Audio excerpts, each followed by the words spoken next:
Imagine करो तुम्हारे पास ऐसी सुपर पावर्स आ जाएं जिससे तुम टाइम ट्रैवलिंग कर सको, या फिर तुम एक ऐसी मशीन बना लो जिससे टाइम ट्रैवलिंग पॉसिबल हो। ये सब सुनने में तो बहुत अच्छा लगता है, लेकिन ये अभी पॉसिबल नहीं है क्योंकि ना इंसानों के पास ऐसी कोई सुपर पावर्स हैं और ना इतनी एडवांस टेक्नोलॉजी जिससे हम टाइम ट्रैवलिंग कर सकें। लेकिन अगर हम इंटरस्टेलर ट्रैवलिंग कर पाए तो हम बिना टाइम मशीन के भी टाइम ट्रैवलिंग कर सकते। क्या होती है इंटरस्टेलर ट्रैवलिंग, और क्या एंशिएंट इंडियंस भी इंटरस्टेलर ट्रैवलिंग कर चुके हैं?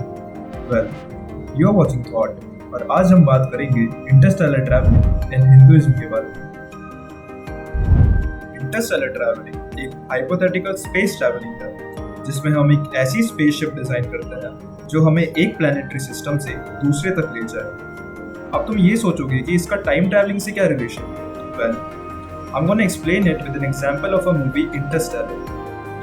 इस मूवी में कूपर नाम का एक साइंटिस्ट होता है जो अपने क्रू के साथ एक स्पेस मिशन पे निकलता है जहां वो ह्यूमंस के लिए एक हैबिटेबल प्लैनेट ढूंढ रहे होते हैं। और इसी प्रोसेस में वो एक प्लैनेट पे जाकर लैंड करता है जिसका नाम मिलर्स प्लैनेट होता है, जो कि ब्लैक होल गगनचुआ के काफी करीब होता है।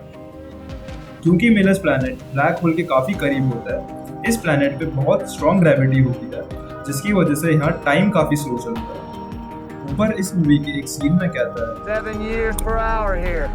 यानी कि जब मिलर्स प्लैनेट पे 1 घंटा बीतेगा, अर्थ पे 7 साल बीत जाएंगे। मूवी में कूपर अपनी बेटी को बताता है कि जब वो मिशन से वापस घर आएगा तो वो दोनों सेम एज के हो जाएंगे, क्योंकि डिफरेंट ग्रेविटीज के कारण मिलर्स प्लैनेट पे और अर्थ पे टाइम अलग अलग चलता है। और इस वजह से मूवी के एंडिंग में जब कूपर अपनी बेटी से मिलता है तो उसकी एज कूपर से भी ज्यादा हो जाती है, क्योंकि कूपर को वापस आने में थोड़ा ज्यादा टाइम लग जाता है। और इस फिनोमेना को हम टाइम डायलेशन कहते हैं, जो आउटकम है आइंस्टीन की थ्योरी ऑफ रिलेटिविटी का, जो बताती है कि कैसे किसी भी इंसान का टाइम बहुत रिलेटिव होता है और वो डिपेंड करता है उसके आसपास की ग्रेविटी पर। जितना स्ट्रॉन्ग ग्रेविटी उतना स्लो टाइम।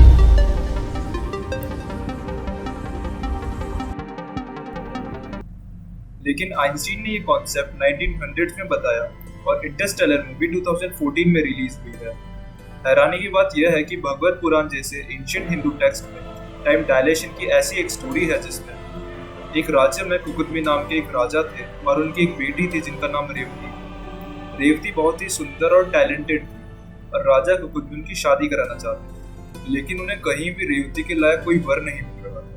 राजा इस चीज से परेशान होकर अपनी बेटी को लेकर ब्रह्मलोक गए ताकि उन्हें कोई सोल्यूशन मिले, लेकिन वहां पे गंधर्व म्यूजिकल परफॉर्मेंस कर रहे थे।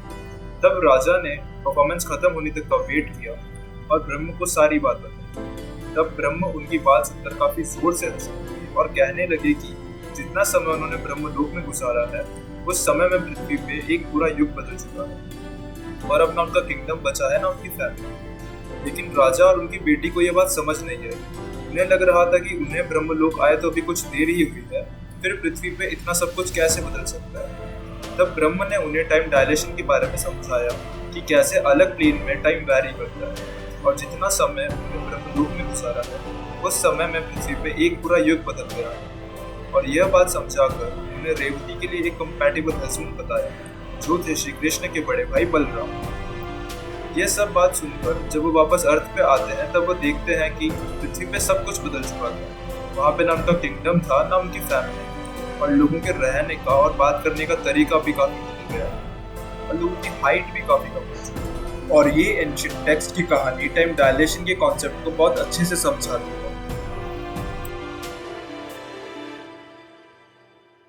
अब आप में से कुछ लोग सोचोगे कि ये सब सच नहीं है, सिर्फ एक स्टोरी है। तो आप इस फैक्ट को कैसे डिनाई करोगे कि ये जिन ऋषियों ने लिखी है उन्होंने टाइम डायलेशन के कॉन्सेप्ट को बहुत परफेक्शन के साथ समझाया है, वो भी बिना आइंस्टीन की थ्योरी के। और ये बताता है कि उस टाइम पर भी उनकी नॉलेज मॉडर्न डे साइंस से काफ़ी आगे थी। अगर आप वेद, पुराण, उपनिषद जैसे स्क्रिप्चर्स पढ़ोगे तो आपको ऐसे काफ़ी कॉन्सेप्ट्स के बारे में पता चलेगा जो मॉडर्न साइंटिस्ट अभी भी डिस्कवर कर रहे हैं। लेकिन सोचने की बात ये भी है कि उस टाइम पे इंटरस्टेलर ट्रैवलिंग पॉसिबल कैसे हुई?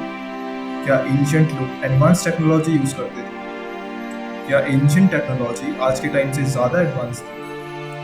क्या एंशिएंट लोगों को बम रूल्स का कॉन्सेप्ट पता था? Well, that's another topic we will cover. तब तक के लिए कीप वॉचिंग आवर चैनल।